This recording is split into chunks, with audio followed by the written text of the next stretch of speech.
Good evening. I'm going to call to order the Burnsville Planning Commission for Monday, April 8th. Welcome, everybody. It's a beautiful spring evening.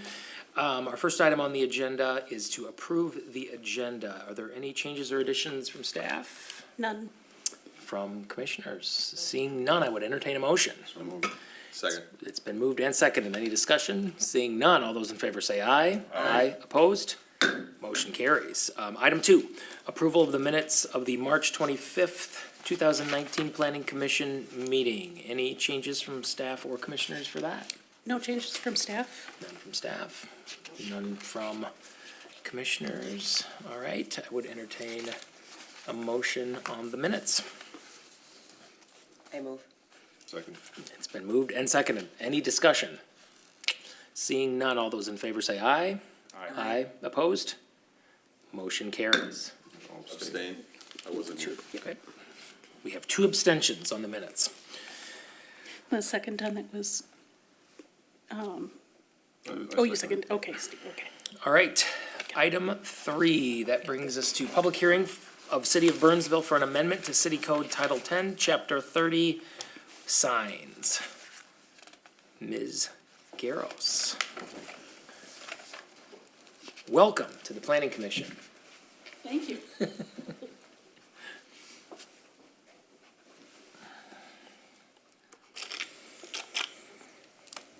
Thank you, commissioners. This item has kind of morphed over time. Several meetings have taken place, and basically what we're talking about here, a number of things have occurred in the past few years. There was a Supreme Court decision known as Gilbert versus Reed, and that was a very significant decision with regard to signage. It basically, you cannot control as a city content of signs. So the Burnsville ordinance has got a lot of signs that over the years, types of signs that have been approved, and most communities have this. And so they're going through now and trying to get rid of that content-based language. What this particular application is for, it started out with the city council taking a look at an all-day work session, an item that came out of that related to banners for schools, and then just a general discussion of how, is it possible to make the ordinance a little bit more flexible, more understandable for the business owners and property owners, and, trying to administer and make applications. And I think all the commissioners know, and looking through our sign ordinance, which you had a complete copy of, it is very challenging trying to decipher things and go through things. It's probably the most amended ordinance that we have. We seriously probably do 2 or 3 at least amendments to the sign ordinance every year. So primarily, I think looking at this from a lens of the Supreme Court case, and then in addition to that, started out really being a plan to deal with temporary type signage and to expand the use of banners to allow them to be on buildings as well as freestanding. Before you couldn't have a banner, or it was limited as to how much or how many banners you could have on buildings, etc. So they wanted it to be more flexible, and also the idea is to take a look at all of the various types of signs we have that are temporary and try to consolidate them, and then also the permanent signage as well. A couple of years ago, Regina spent quite a bit of time working with staff, the EDC, Economic Development Commission, City Council and Planning Commission, and putting together a special event permit that's very comprehensive. And some of the signs that are discussed in the ordinance still really have been taken care of through this special event permit type of thing. One, for example, would be businesses. There's a temporary business sign for businesses that, like a Halloween sales, where they operate maybe 60, 90 days out of the year. Some of those types of things have been rolled into special events, so no longer really necessary in this. The With the all-day council work sessions, there were 2 of those. The planning commission has looked at ordinances twice in the last 6 months or so that Regina has brought forward for discussion and taken back. The feedback that she's received, she's incorporated into this draft that you're looking at tonight. They also did an evaluation of market cities, and she identified those in the planning report. What are other communities doing and what changes can we make to be more flexible and to be more, I think, understandable for the folks out there and for our staff that's administering the code. They also went to the Chamber of Commerce and talked to their public policy group. They were concerned about, there was a limitation on, like, if you were going to have signage for, I believe it was, let's see here. In terms of leasing signs and real estate type signs, there was a limitation before for a certain number of days.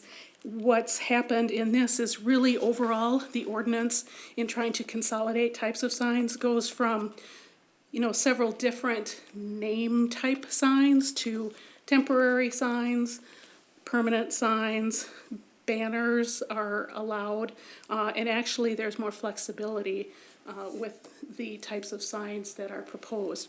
There are a number of areas that are proposed to be stricken, and we'll get into that in a little bit here.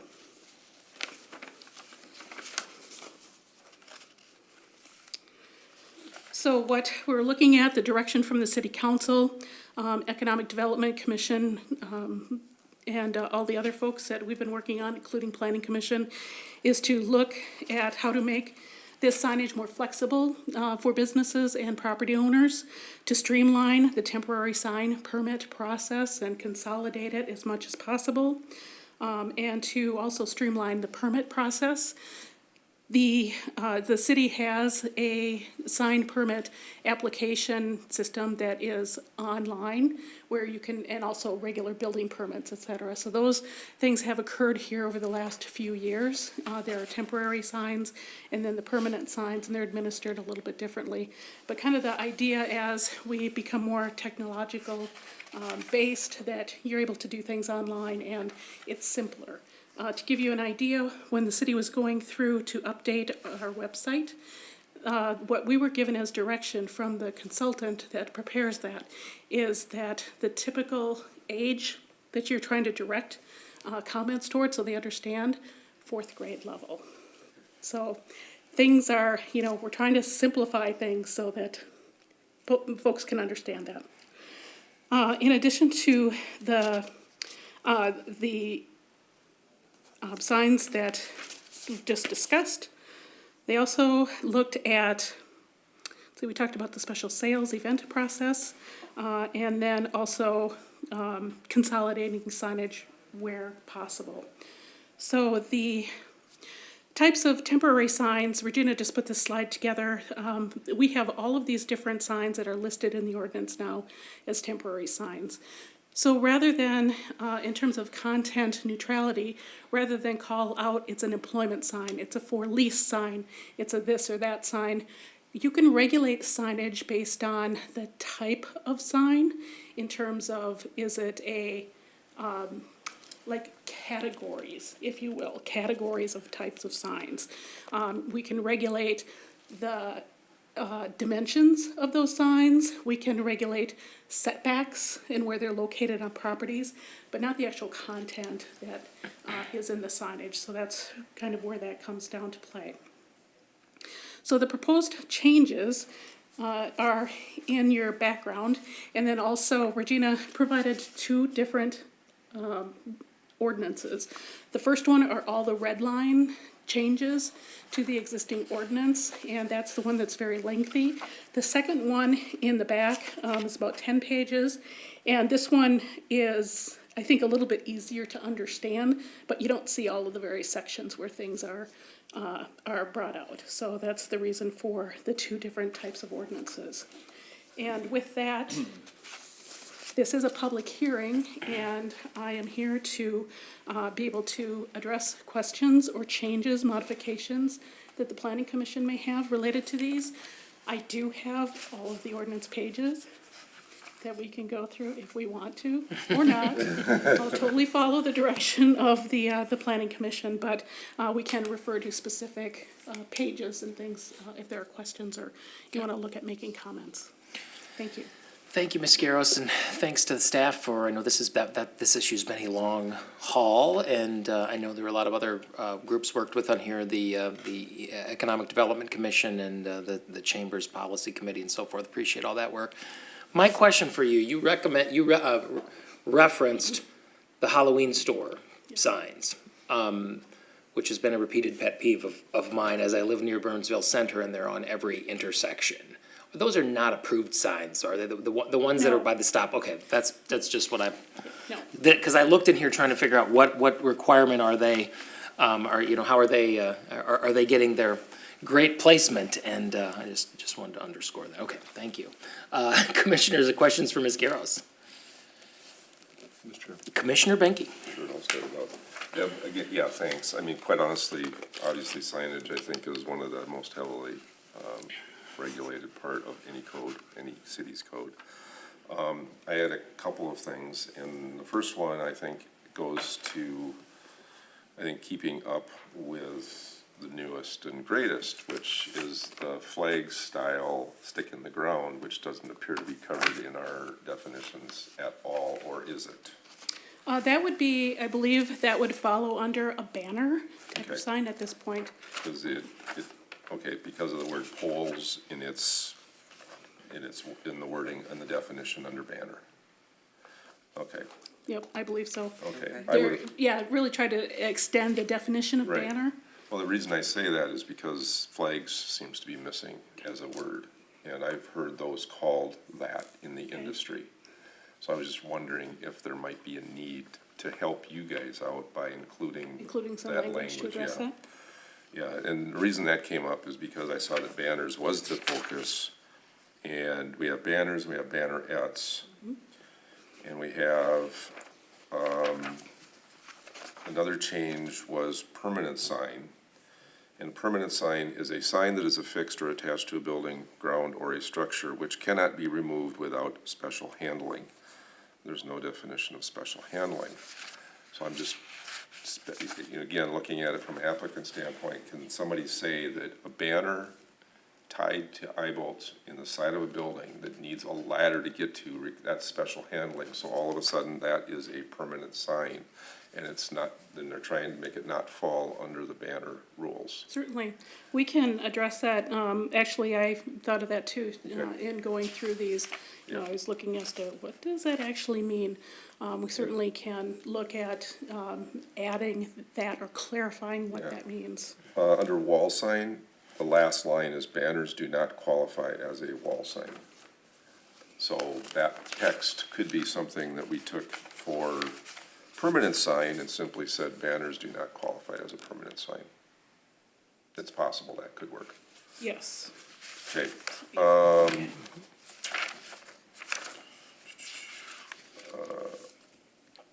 Yeah, and a temporary sign, clearly, I think that's what the banners are supposed to be. And I suppose another thing might be to add that banners fit there, but I think where it doesn't fit is probably better. That was the two things I came up with and what otherwise was an extremely thorough job at updating that ordinance. Thank you. I'll let Regina know. It's okay, Basil. I can't take any credit of it. Additional questions or comments from Ms. Garros? All right, I'm going to open the public hearing at 6:44 p.m. If anyone is interested in addressing this matter, feel free to come forward. Seeing none, I will close the public hearing at 6:44 p.m. as well. Commissioners, what is your pleasure or further discussion, questions, clarifications? I'd make a motion. Commissioner Benke. Chair, I would suggest that, or I would move that Planning Commission approve the ordinance changes as proposed by staff and move it to council for their review. It's been moved. Is there a second? Second. Moved and seconded. Any discussion? Any discussion? Seeing none, all those in favor say aye. Aye. Opposed? Motion carries. Thank you. Thank you very much. Item 4, another public hearing of the City of Burnsville for an amendment to City Code Title 10, Chapter 19, Special Requirements for All Businesses, CRD and MIX districts, Section 6, Incidental Outdoor Seating for Food Service Businesses. Ms. Arnold, welcome. Thank you. Good evening, Planning Commissioners. So before you this evening, at a public hearing is an ordinance amendment to modify the zoning ordinance related to incidental outdoor seating for food service businesses, or patios, if you will. So this item is not a work plan item. It stems from the 2019 all-day work session by the City Council in February. So there was council consensus for to direct staff to return with an ordinance amendment. The discussion that day related to flexibility for the installation of patios and other outdoor seating areas at restaurants, for business owners to be able to achieve these ends without the need for a variance, some type of administrative process, to remove some of the requests to variance for some of the performance standards that are in place typically. So, as such, the proposed changes do include modifications to some existing language to clarify a few points related to no obstruction of public-private sidewalks, references to the building and fire code, remove references that further restricted the ability to install a patio. Previously, a requirement for a conditional use permit for greater than 50 seats. There was discussion at the all-day work session to remove that language. Slight modification to related hours of operation to include some information about when the liquor is being served or when that license is present. The changes also include reduction in performance standards of the zoning ordinance. So this would include green space, perimeter landscaping, parking, and setbacks. So provisions were added in each relevant chapter to reference the proposed new language of the ordinance from Chapter 19. So the specific changes are identified in the draft red line ordinance that is within your background packet. The changes are proposed to meet the direction of the City Council. Staff is recommending approval as presented, and I can stand for questions. This is a public hearing as well. Thank you, Ms. Arnold. I'm just trying to, so is there anyone who would be disadvantaged by this change? I was just trying to figure out who does it negatively impact? That's a odd philosophical question, I know. So the goal and the City Council's goal with their direction was flexibility for staff to administratively be able to work with a business owner that may be experiencing some constraints when adding a patio. Some of the things that the city does have the control over being able to assist with that is with some of the performance standards, not necessarily the biggest standards may be still areas that there are required exits and entrances to buildings, and patios are typically out in front of some of these doors. That may be something that would be an inhibitor still, will remain that way. The building and fire code would preempt any changes. Okay. No, that's, I was trying to, reading through this, just trying to think of that and couldn't really think of any negatives for it, I guess, was my point, and particularly when the city is, this time of year, we all enjoy patios in particular, so I think patio value goes up in the springtime. But additional questions for Ms. Arnold? Yes, Chair. Commissioner Benke? Thank you. I'm, prefacing this that I'm totally supportive of where we're going with this. I'm just really having some problems with some of the methods, and I'm wondering if there's actually more things that we should be looking at. With that said, the Section 1, the reduction in drive aisle provisions and parking standards for the principal use are allowed for, does that mean that the outdoor patio simply can usurp the drive aisle and parking standard for the area that the patio sits on, or is it more extensive than that? That is what it would mean, but it would not limit, so some of the drive aisle provisions are related to the fire code, and Right. that would not be able to be. Right. And our ordinance reflects the fire code in many of those areas too, so, Absolutely. it would be, it wouldn't change too much of the drive aisle width. So basically a restaurant could come in and say, hey, we want to put a patio up front, we have room, it doesn't, we're not gonna block the drive aisle, but we want to put it over 5, 6, 7 parking spaces in front of the building, and that would be okay. That's correct. That's what I thought. Okay, the next part was, under section 2, number 3.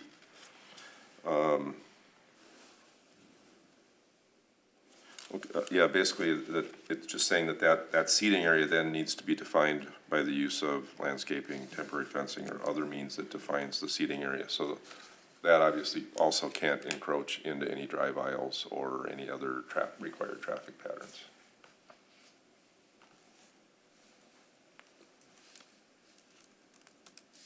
This would be, maintaining some of the building perimeter landscaping in some ways, that it would be, that the area is defined with that, so they may be able to,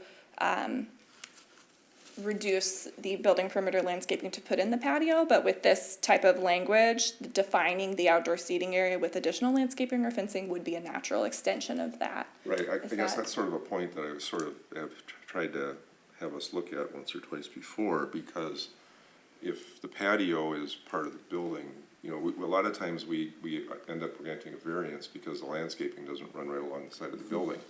But there's a patio, or there's a drive-through, or there's something else between the landscaping and the building. And I've always thought to be that a bit of a gap in our review of this, where those elements are all extensions to the building, and why aren't we just counting the landscaping that's out along that perimeter? And that could help us in some other areas as well with the problem with perimeter landscaping. So, I mean, I think this is great, I just wonder if a more global change could help there. That can be noted. I found the next two are sort of confusing, 5 and 6. Patrons shall access the outdoor seating area through the main entrance or host station and shall be seated by a staff person. The next one is seating shall be located so as not to compromise safety. Seating shall not obstruct any public or private sidewalk, passageway for pedestrians, etc. When I first read it, I thought, well, how can you put it, how can you access it by the main entrance or host station and not block public or private sidewalks or, you know, basically the traffic? And then I realized that what you're really saying is you're not supposed to be able to get to the patio without going through the space. Yes. Right, but it wasn't obvious the first pass through. Okay. I'm just wondering, again, if it could help staff with applicants, if that was a little clearer. And I'm not saying that it needs to be changed, I'm just wondering. Under 10, or the new 10, any proposed outdoor seating area on property abutting a residential zoning district shall be by conditional use if the outdoor seating area is facing residential. Is that specifically one direction only, or are they looking at it from the sides too? In other words, there's only one side of the building that would not require a CUP, and that's if the patio was on totally the opposite side from a residential area. Yeah, so it would be, depending on, I guess, the layout, but it would be facing as in the side of the building Right. that is on the line, that is abut the Okay. abuts the zoning district. So if, because this is classic, with a house, people look at the front, back, and sides, like you only see those sides without seeing the rest. And of course, you always see buildings and things in perspective, you always see more than just that one face. So what I'm getting at is, if a residential area was on the side of a restaurant and the patio was on the front of the restaurant, but you could see the patio from the residence, is that when it would be triggered, or would it only have to abut the front? When the lines, when adjacent to, when the, Yes, it would. If it's immediately adjacent to and there's no street, Right. then they are just next door neighbors, then Right. that would be an instance where it would be a conditional use permit. Okay. If there were situations like that with Well, me. and again, and maybe I shouldn't have picked front, because obviously front probably faces the street, but if the patio's on the side and there's a house on the back, and that house's backyard looks into the patio, That would be considered facing. okay, so it is, It's, so then the only place in that restaurant with that way that I could set it up, that patio would have to be on the front of the building and totally blocked from that house before they wouldn't need a CUP. that's correct. Got it. That helps.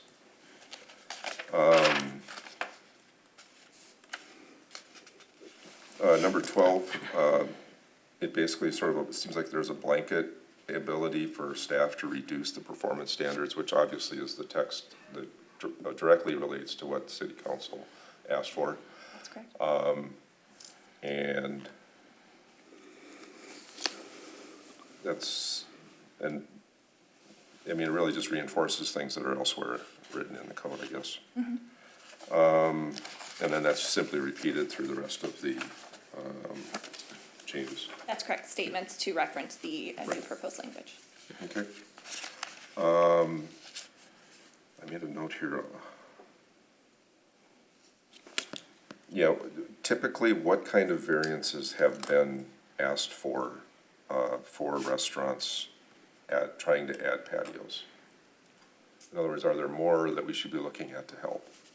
Or do you think staff has covered all of them? In my experience, green space has been the primary one that's been requested deviations for. Would you agree? Deb? Yeah, green space and parking. Yeah, Right. parking I think has been predominant in the ones that I'm familiar with. Okay, and then,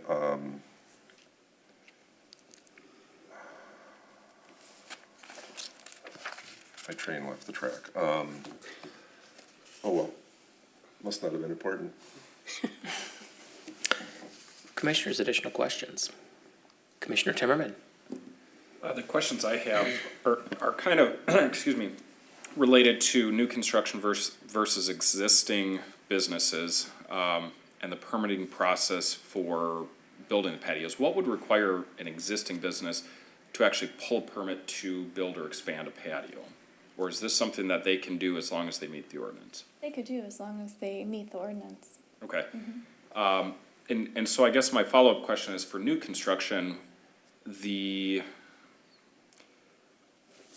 language allowing for reductions in green space, are these going to be decisions that are, that come with some sort of policy from staff to say, okay, the ordinance allows this percentage of green space, but because you're building a patio, we will allow that to reduce by 10%.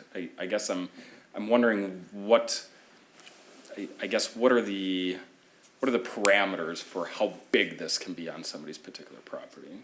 So they, for some of it,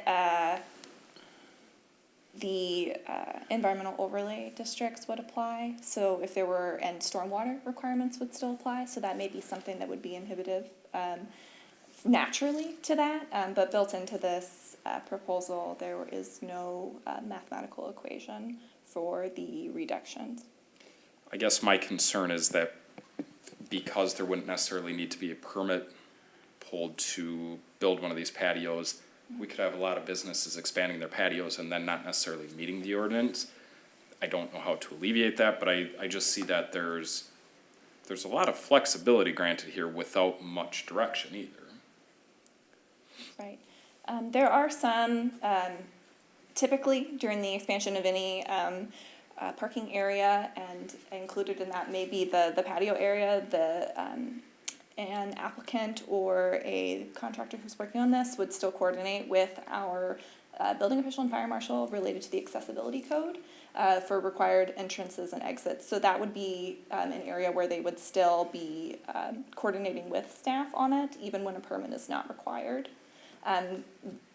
Additionally, if there were drive aisle cuts, things like that, onto the public street, the engineering department would be involved. So there are ways for staff to have input into their site plan review process, even when a permit's not required. Okay, thank you. Commissioner Benke? I did remember what it was. Permanent versus temporary patios, are they looked at the same way or are they looked at differently? I mean, something that just goes up for the summer? Something that might be, a deck that is modular that's brought out. I think, the bowling alley 1200 club had one for a while. There's one, right downtown too with Jensen's, thank you, yeah. Well, They just put that out in they the set it up summer. on a permanent sidewalk though. Yeah. Where this, I mean, the one at 1200 was actually set up on the parking lot and they actually brought in sand for volleyball and that was years ago, I know. I'm always good for that kind of stuff. But I guess, you know, I've seen that done frequently too, where someone might just come in the season and add something to. So I guess, is there a way are those addressed the same way or are they addressed differently or is there even a way to address that? Within this, they are not addressed any differently. Okay. It could be looked at, but Well, but that would mean to me then that if I wanted to bring one in, I would make the permit where I would apply, you still have to apply for the permit because it's construction and it needs to have, I'm sure there's a building permit involved. Yeah, there would be for the for accessibility. of that, those. yeah, for the accessibility. Right, but within that, the staff would basically get to review it, they'd see the size, they'd see the number of chairs, and presumably they would be, well, you need a fence around the side of it, or you need some planters or something around the side of it, and that's where the review to meet the code would be, There is, there would definitely be review if there's any alcohol involved, because then there are specific requirements for that. But otherwise, I think if you just wanted to, set up to do a volleyball, kind of thing, in the parking lot, using up 4 or 5 spaces, as long as you met the performance criteria, you would just be able to do that without a permit or review. and I think the other question is, a lot of times with restaurants, they actually have to pay a fee for the sack and whack for the Met Council. And do we charge that, do we know, or is that something that it happens beside us, our permitting, and it always happens in every city, or is it just something that I've run into in certain cities? I believe it's based on the number. I know that they increased the number. I believe it used to be around 30 seats, Right. and that was increased to 50. That would still apply. The Met Council, yes. That could be part of the limit that I think you were getting toward, that you couldn't just make it big and use the whole parking lot because you'd end up spending a lot of money on your permitting for your sack and whack charges. Commissioner Timmerman? Thank you. I guess my concern is for those businesses who may be a little smaller and may not be looking into the depth and detail of bringing in engineers to really create a new project, and then having to revisit it with consequences of having to tear out something that they've just put in. I mean, that's the angle I'm coming from here. I think the ordinance, the intent of it is great, especially, as you said, Chair, this time of year, I'd like to sit out on the Yeah, outside I'd like to be there right now. Yeah, but not Wednesday night. And so I just wanna at least be considerate of that. But again, I do think with most projects, all of these things are going to be considered, either if there's alcohol, if there's parking changes, if And there's. accessibility changes is a key one, Exactly. yeah. So, yep. Additional questions, or should we open the public hearing? All right, we're gonna open the public hearing at 7:03 PM. Anyone who'd like to speak is invited to do so.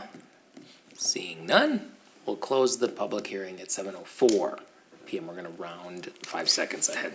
All right, commissioners, what is your pleasure on this item?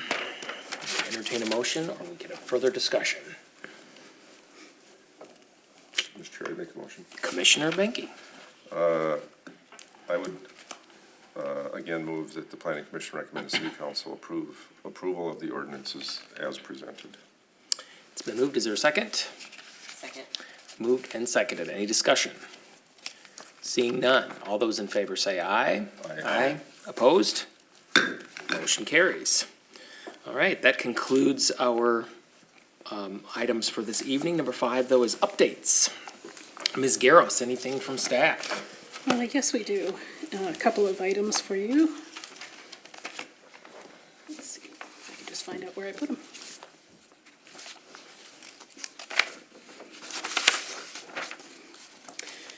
One of the items is, we are going to be having a planning commission training, and that will be after your next meeting. We've got one item on the agenda, and then we'll go downstairs to conference room E and have training. We're gonna have, there's one sheet each, but that's the agenda. John Shardlow is with Stantec, and you may remember seeing him with the Healy Ramey project. He was an individual that worked there, and he is going to go over this. We're also inviting council members. I know that a couple of council members have just been interested in this.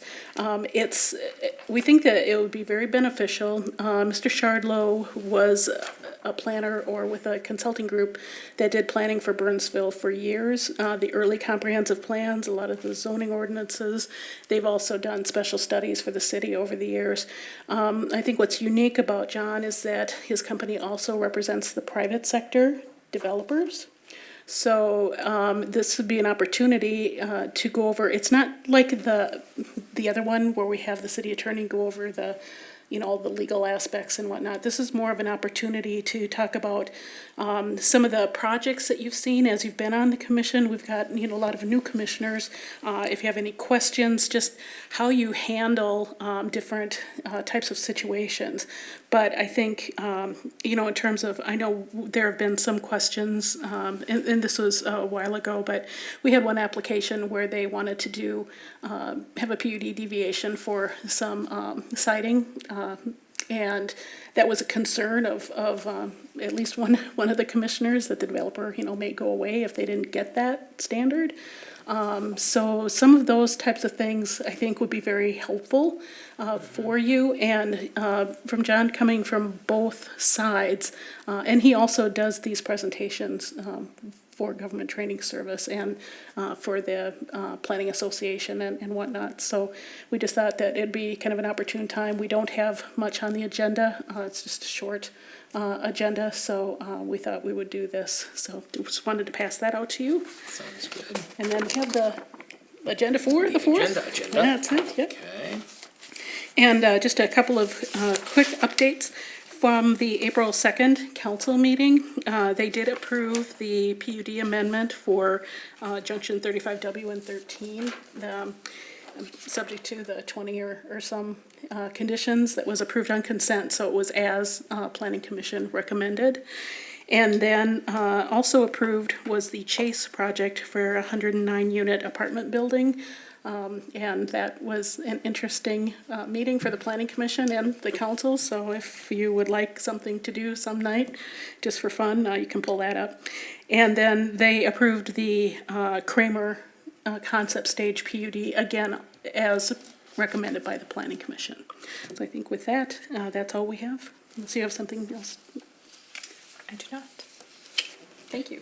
Commissioners, any updates, comments, questions? All right, I would entertain a motion to adjourn. Second. It's been moved and seconded. Any discussion? Seeing none, all those in favor say aye. Aye. Opposed? Motion carries. We are adjourned. Thank you.